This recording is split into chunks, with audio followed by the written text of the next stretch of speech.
Ta parole est une lampe à mes pieds, une lumière sur mon sentier. Psaume 119, verset 105. La méditation.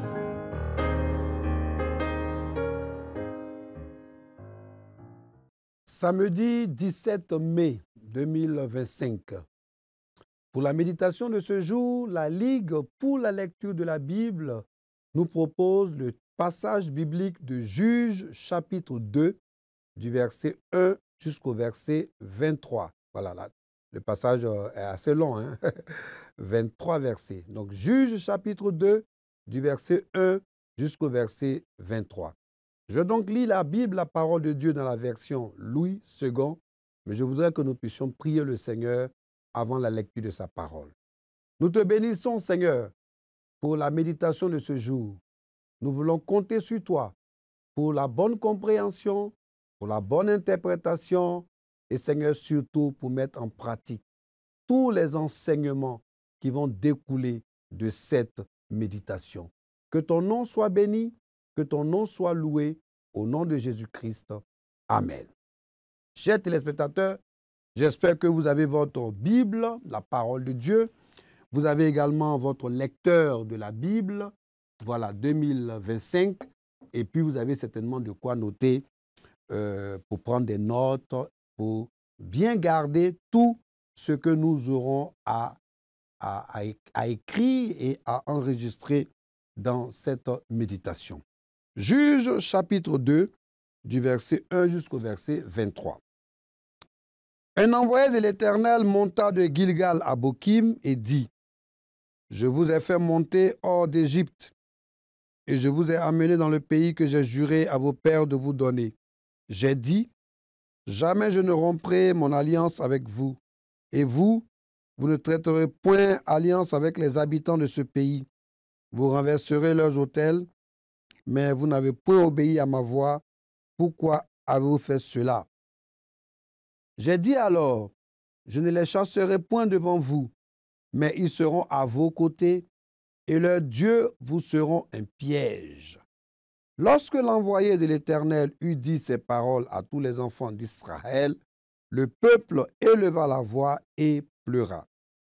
Ils donnèrent à ce lieu le nom de Bokim, et ils y offrirent des sacrifices à l'Éternel. Josué renvoya le peuple et les enfants d'Israël allaient chacun dans son héritage pour prendre possession du pays. Le peuple servit l'Éternel pendant toute la vie de Josué et pendant toute la vie des anciens qui survécurent à Josué et qui avaient vu toutes les grandes choses que l'Éternel avait faites en faveur d'Israël. Josué, fils de Nun, serviteur de l'Éternel, mourut âgé de 110 ans. On l'ensevelit dans le territoire qu'il avait eu en partage à Timnath-Hérès, dans la montagne d'Éphraïm, au nord de la montagne de Gaash. Toute cette génération fut recueillie auprès de ses pères, et il se leva après elle une autre génération qui ne connaissait point l'Éternel, ni ce qu'il avait fait en faveur d'Israël. Les enfants d'Israël firent alors ce qui déplaît à l'Éternel, et ils servirent les Baals.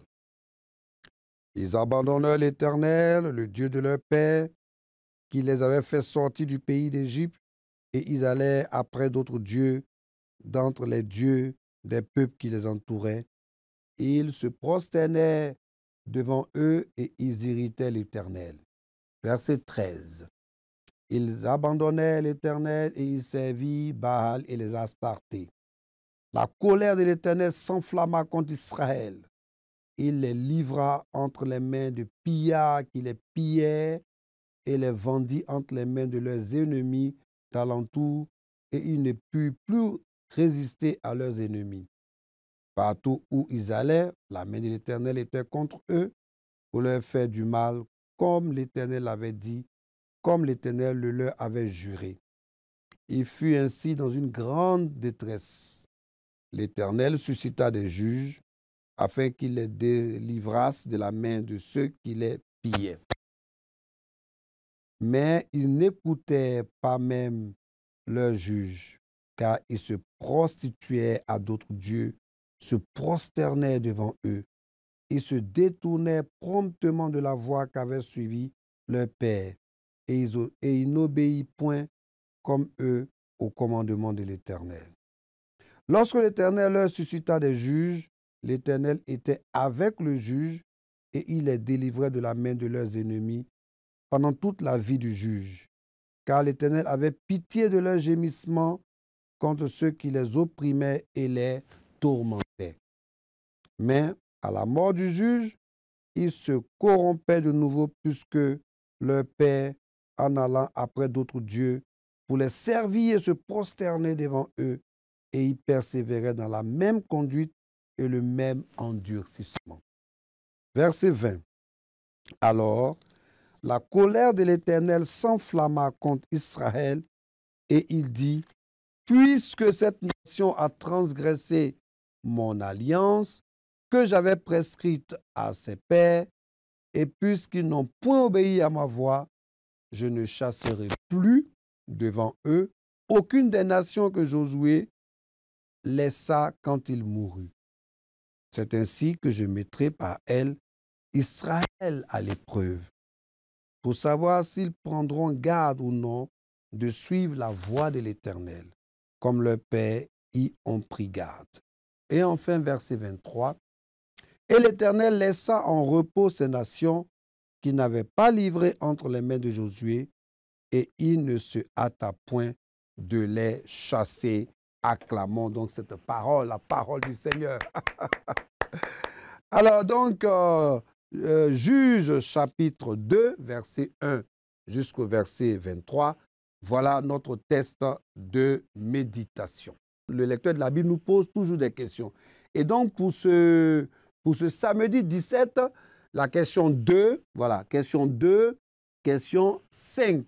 Voilà les deux questions du lecteur de la Bible. Et dans la méditation, nous allons répondre en même temps à ces questions de façon implicite. Alors, nous pouvons donner comme titre à ce passage biblique « Israël égale à lui-même dans sa désobéissance ». Israël égale à lui-même dans sa désobéissance.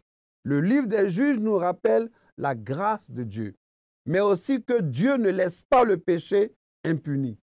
Vous savez, être fidèle à Dieu est un message essentiel de cette partie de la Bible. Le thème central raconte la période de l'histoire des Hébreux entre la conquête du pays de Canaan et l'apparition de la royauté. Juge 2 relate, donc Juge 2 que nous avons venu de lire, relate donc l'échec d'Israël à chasser les Cananéens des territoires de chaque tribu. Donc, malgré les réprimandes divines, donc de Dieu, les générations après Josué abandonnèrent finalement le Seigneur pour adorer malheureusement les dieux des Cananéens, les Baals et les Astartés. Le message principal est que Dieu ne laissera pas le péché impuni. Comme l'a établi l'Exode, Israël était le peuple de Dieu. Ils avaient abandonné l'alliance établi au mont Sinaï. Je vais donc découper ce passage biblique soumis à notre méditation en plusieurs parties. La première partie, ça sera donc du verset 1 jusqu'au verset 5. Voilà, du verset 1 jusqu'au verset 5. Et j'ai sous-titré « De Gilgal à Bokim ». Hélas, peut-on dire, puisque tel était l'état du peuple et qui s'en contentait. Il ne s'agissait plus de châtier comme à Haï, mais l'ange de l'Éternel quitte Gilgal et vient s'établir à Bokim, dans la place des pleurs, au milieu du peuple, en déclarant qu'il ne chasserait plus les ennemis qu'Israël avait épargnés. Dieu avait donc été à Gilgal. Quelle grâce dans ces exercices et ces combats intérieurs du cœur, où s'accomplit la vraie circoncision pratique, où la source et l'influence du péché se font sentir pour être jugés devant Dieu, afin que, le péché étant mortifié, on puisse dans les combats jouit de la force de Dieu qui ne saurait l'accorder à la chair et au péché. Vous savez, lorsqu'on a abandonné Gilgal, on trouve que l'ange de l'Éternel y avait été. On les change contre des pleurs, mais on pleure les bénédictions perdues. En Bokim, on peut adorer Dieu.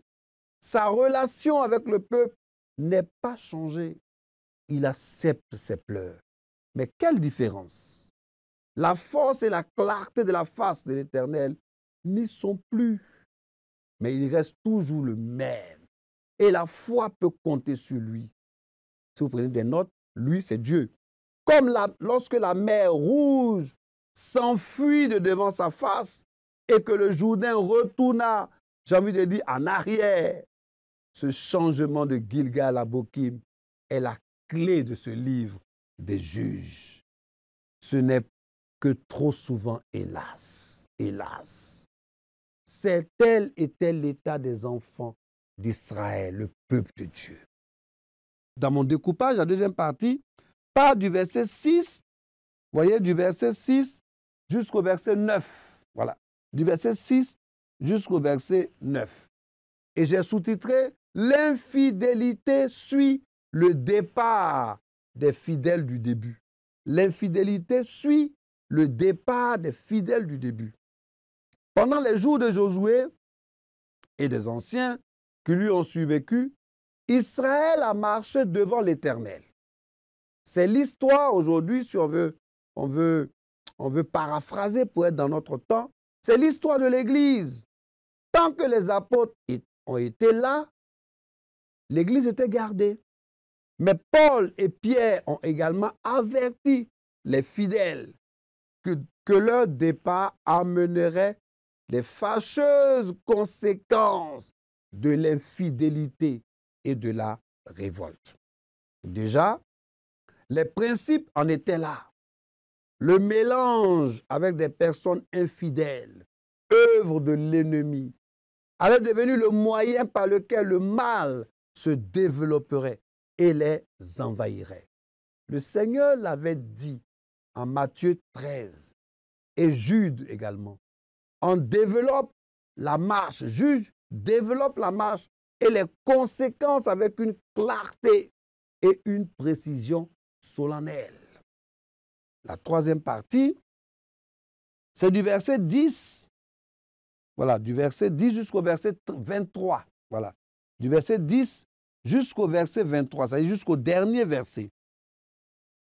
Et cette partie-là, je l'ai sous-titrée « Dieu châtie Israël infidèle, mais les sauve aussi en compassion. » Parce que notre Dieu est un Dieu de compassion. Mais lorsqu'il s'élève en Israël une génération qui n'a pas connu l'Éternel, qui n'a pas été témoin oculaire des œuvres de sa puissance et que c'est les dieux des nations qu'elle avait laissé subsister. Dieu ne veut plus la protéger et c'est bien normal. Mais au-dedans, les Israélites tombent entre les mains des ennemis du dehors. Ouh là là! Vous voyez comment le péché peut nous envoyer, comment l'abandon de Dieu, ou bien jusqu'où l'abandon de Dieu peut nous amener. On tombe sous le coup, on va dire, des mains de l'ennemi. Puis, comme nous avons dit, dans les afflictions, l'Éternel touché de compassion. Notre Dieu est un Dieu de compassion. Il suscite des juges qui, reconnaissant son nom, ramènent la manifestation de sa puissance au milieu du peuple.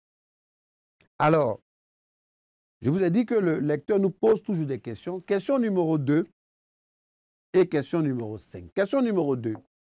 Est-ce que ce passage nous apprend quelque chose sur Dieu le Père, Dieu le Fils, Dieu le Saint-Esprit? Oui, comme nous l'avons vu, ce passage nous apprend quelque chose sur Dieu le Père.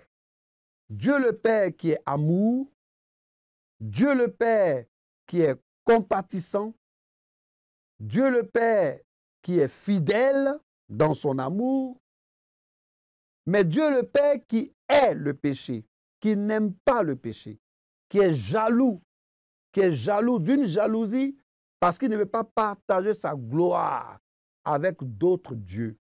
Il ne veut pas qu'on le mélange avec ces dieux faits de main d'homme, Baal et les Astartés. Notre Dieu est un Dieu jaloux. C'est un Dieu qui est plein de compassion, mais c'est un Dieu qui ne partage pas sa gloire. Oui, ce passage, chers téléspectateurs et vous que nous suivez, Dieu ne partage pas sa gloire. Dieu ne veut pas que nous puissions mélanger les choses du dehors avec sa gloire. Dieu ne voudrait pas que nous puissions nous corrompre comme ce peuple l'a fait. Le peuple a été corrompu. Le peuple a manqué de sagesse et est resté corrompu. Notre Dieu est un Dieu d'amour. C'est pour cela qu'il a envoyé les juges pour aider ce peuple. La deuxième question, c'est la question numéro 5. Y a-t-il une promesse? Chers téléspectateurs, et vous qui nous suivez, est-ce qu'il y a une promesse? Oui, il y a une promesse. Quand nous regardons donc les derniers versets, Dieu dit qu'il s'occupera, voyez, et l'Éternel laissa en repos ces nations qui n'avaient pas livré entre les mains de Josué et il se hâta point de les chasser. Oui, il y a une promesse qui est rattachée ici. Le peuple a abandonné, mais Dieu tient toujours ses promesses. Je ne vous laisserai pas, je ne vous abandonnerai pas. Dieu est resté fidèle à lui-même. Chers téléspectateurs, est-ce que tu es fidèle dans ton amour? Est-ce que tu es constant et fidèle dans ce que tu fais pour Dieu? Est-ce que tu es fidèle? Est-ce que tu es compatissant? Est-ce que tu sais reprendre? Est-ce que tu sais relever comme le Seigneur l'a fait? Le peuple s'est corrompu, mais Dieu l'a relevé. Et donc, à ce stade de la méditation, je vais lire le commentaire du lecteur de la Bible. Et le commentaire de ce samedi 17 mai 2025 est rédigé par notre frère Aga Adriana Rejoana. Voilà. Donc, de Madagascar. Et que dit notre frère Aga?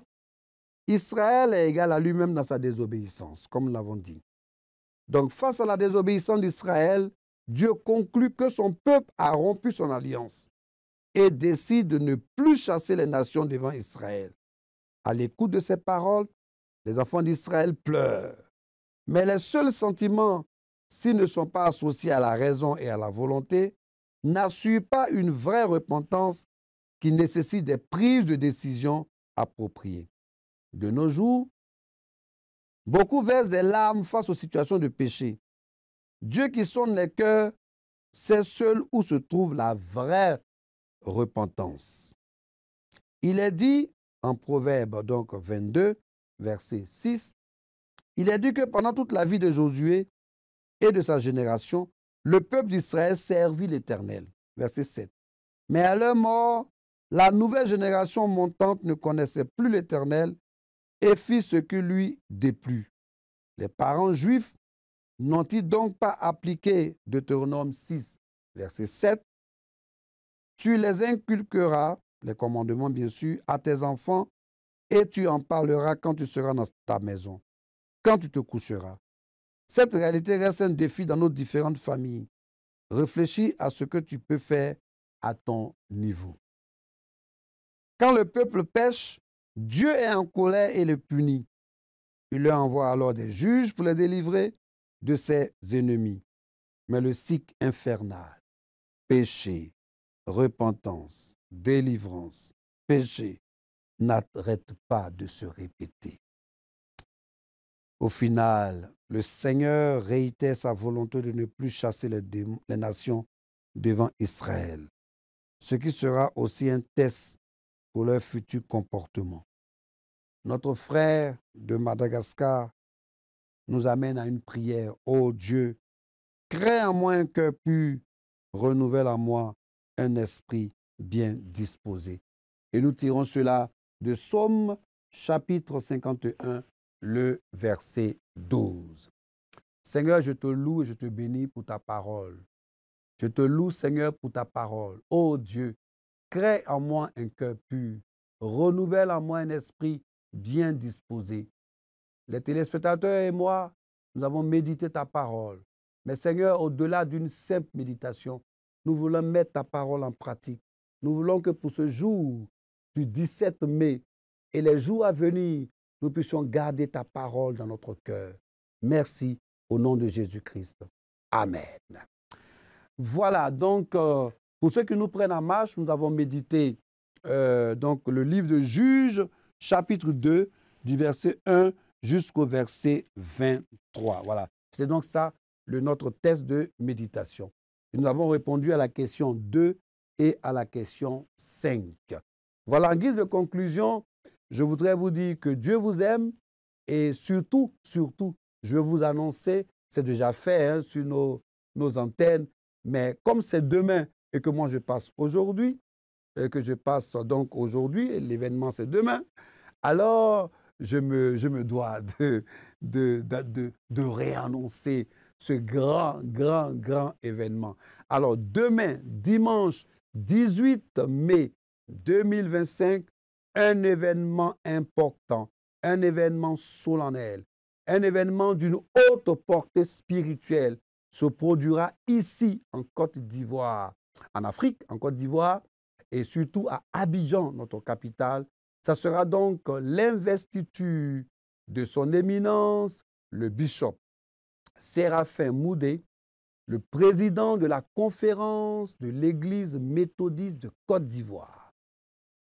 Un grand événement. Alors, nous sommes heureux, nous, au niveau de la Ligue, pour la lecture de la Bible, parce que le bishop est un ligueur.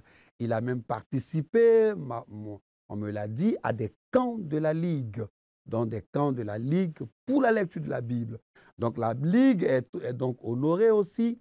Et puis ce sera également l'occasion de l'installation de Maître Simone Assa Ako, la présidente nationale des laïcs de l'Église méthodiste de Côte d'Ivoire. Voilà, donc cette cérémonie aura lieu donc demain, dimanche 18 mai, au stade Félix Houphouët-Boigny, c'est au plateau, en plein centre d'Abidjan. Alors, il nous est demandé de porter tous les nouveaux pagnes à l'effigie de l'Église méthodiste de Côte d'Ivoire. Voilà, je pense avoir bien transmis ce message parce que ça me tenait à cœur. Je voudrais vraiment le transmettre, saluer donc cette investiture, saluer l'installation de Maître Simone Assa Ako. Quant à moi, je vous dis shalom parce que demain, je vous invite à une autre méditation. Vous allez donc demain être avec mon aîné, le colonel Major Dongo Robert. Que Dieu vous bénisse. Shalom. Ta parole est une lampe à mes pieds, une lumière sur mon sentier. Psaume 119, verset 105. La méditation.